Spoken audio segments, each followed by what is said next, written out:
Hello guys, and welcome to FIXtastic Contents. So in this video tutorial I will show you how to get a copy of your e-ticket for Trainline. Yes guys, so with Trainline, after a day or so you cannot see your ticket, but this is what you need to do. There's two solutions to get your ticket.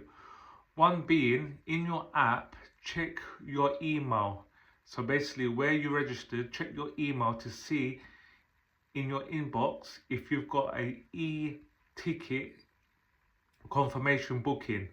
If you're still unable to locate your e-ticket, then on your phone, if you've booked it on your phone, then what you need to do is go to the clock and change the date and time of when you booked your ticket.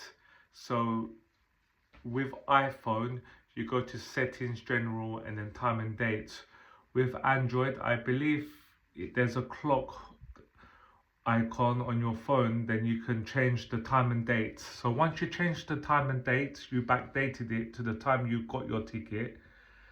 Go to Trainline, so exit Trainline and then go back into Trainline, and you will see your ticket, and take a screenshot of it. When you save it onto your phone, it won't automatically be the recent pictures. So you need to scroll up your phone according to the date and time of the timeline, and you will see the screenshots of your e-ticket. I hope this video tutorial has helped you. Please like and subscribe to the channel, and I will catch you on the next one. Thank you for watching.